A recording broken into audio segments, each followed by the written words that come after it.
Hey friends, welcome back to the Grace-Filled Leader podcast. I want to talk to the leader today who is walking into meetings, making decisions, and trying their best to communicate clearly, only to feel like every choice becomes a battlefield. You know what I mean.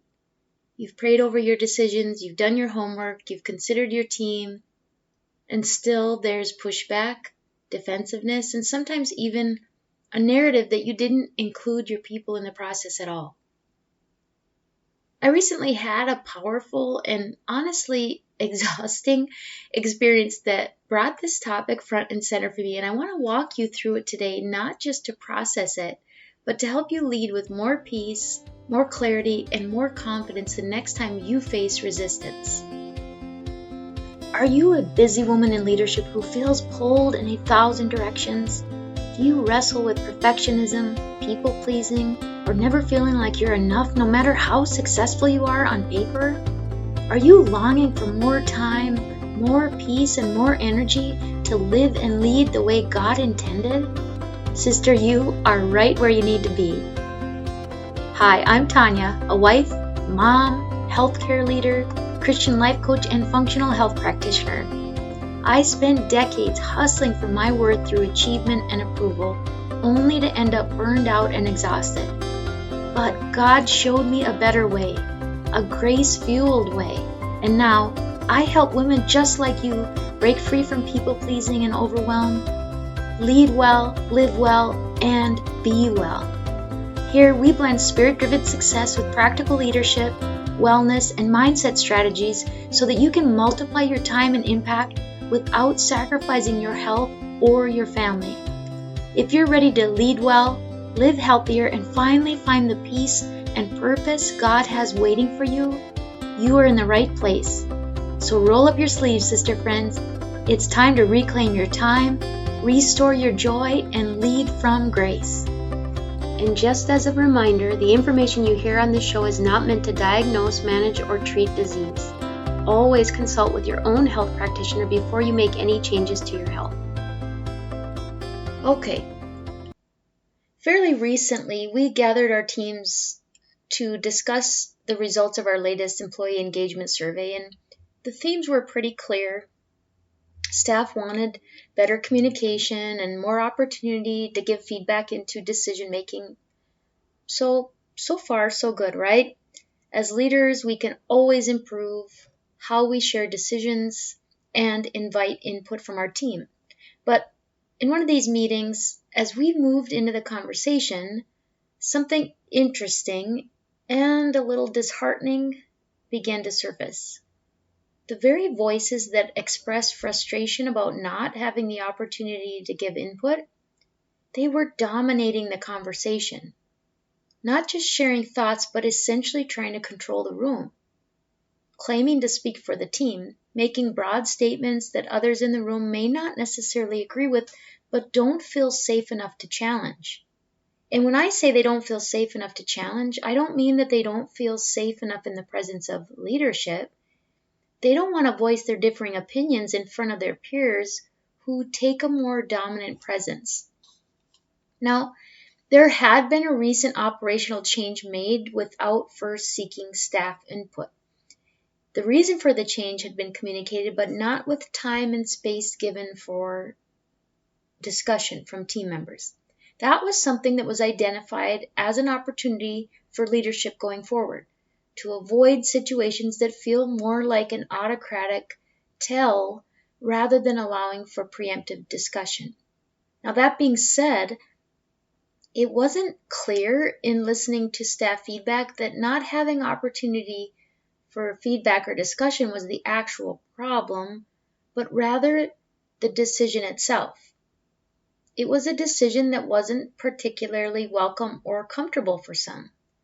So I asked the group, if the floor was or had been or would be in the future open to feedback before implementing a decision, if we invited discussion, if we heard concerns and tried to solve for them together, but ultimately still had to move forward with the operational decision, would that feel like that they had been given an opportunity to contribute, or would they still feel the same level of kind of autocracy, and would it feel like a tell and not being given opportunity for feedback? Well, when I asked that question, the room was silent. It took several tries of me asking that question before anyone really answered. And then one brave soul finally said, "Yeah, I guess I would feel like I at least got to say my piece and speak into it. But the reality is some people just want to go to war. They will no matter what you do, and you just got to let it go."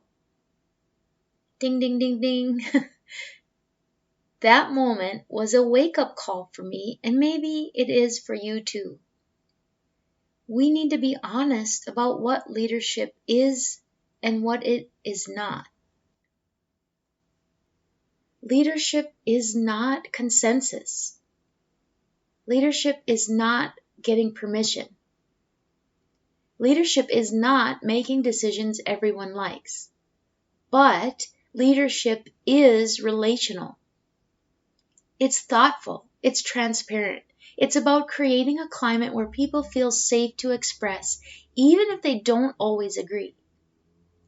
If you're a people-pleasing leader like I've often been, this gets really sticky because you start interpreting pushback as failure. But pushback isn't always a sign you did something wrong. It might be a sign that you're doing something that matters. We often confuse clarity with control, but clarity is actually a gift to your team. When people know what to expect, even if they don't like the decision, it builds a sense of safety and predictability. Clarity removes the guesswork. Control says, "This is how it's going to be because I said so." Clarity says, "Here's what we're doing and why." So how do we lead in a way that honors relationship and gets things done?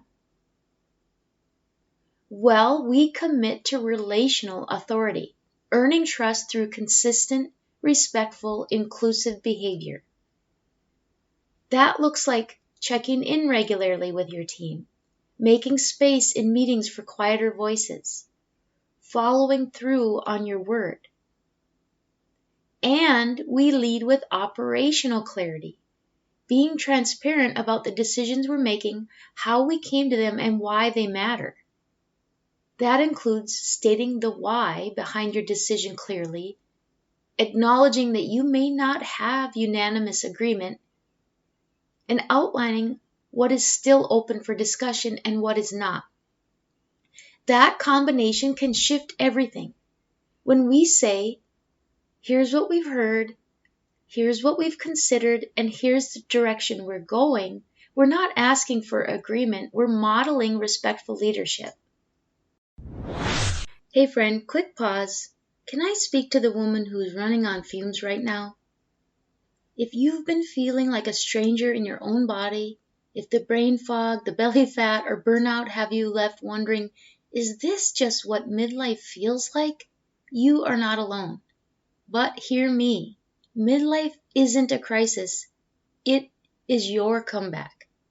Through my personalized functional health coaching, I help high-capacity women leaders balance their hormones, restore their energy, and feel like themselves again, naturally.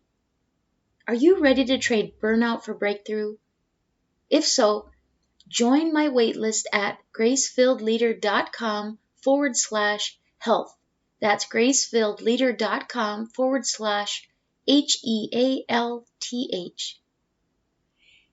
James chapter 1 verse 5 says, "If any of you lacks wisdom, let him ask God, who gives generously to all without finding fault." Leadership isn't about having all the answers. It's about seeking wisdom and trusting God with the outcome. Godly leadership also means we take the time to examine our own hearts. Am I avoiding hard conversations because I want to be liked? Am I softening the truth in order to keep peace that isn't really peace? So here comes the practical application. Before your next team meeting, write out your key points of clarity, what you're doing, why you're doing it, and what part is up for feedback. Try this phrase: I value your input, and I want to be transparent that while we can discuss how to implement this, the direction we're going has been decided. My friends, if you felt beat up by leadership lately, you are not alone. You are not failing. The goal isn't to be liked, it is to be faithful. Communicate with clarity, lead with kindness, and release the rest to the Lord. I have a few suggested action steps this week. Try journaling this. Where have I felt misunderstood as a leader? What am I believing about myself because of that? What's one decision you're facing right now where you can clarify your communication without apologizing for your authority? And who on your team could benefit from a one-on-one follow-up conversation to increase clarity and rebuild trust? Take courage, be clear, and communicate with confidence. And until next time, lead well, live well, and be well, my sister friends. I pray this episode blessed you, spoke to you, or encouraged you in some way. If so, please share it with a friend and head on over to Apple Podcasts to leave me a review. That's the only way for me to know if you're enjoying the show. Nothing blesses me more than to hear from you. Also, come on over to our free Facebook community. This is a great place for us to support one another on our faith and leadership journeys. You can find the link to the group in the show notes or go to gracefilledleader.com/community. If you have questions or content ideas for the show, please send me a message on SpeakPipe or via email. Go to gracefilledleader.com/contact and leave a written or voice recorded message. I would love to know how I can best serve you on the podcast. Now to Him who can do immeasurably more than we can ask or imagine, according to His power that is at work within us. Ephesians 3, verse 20. Until next time, my friends, God bless.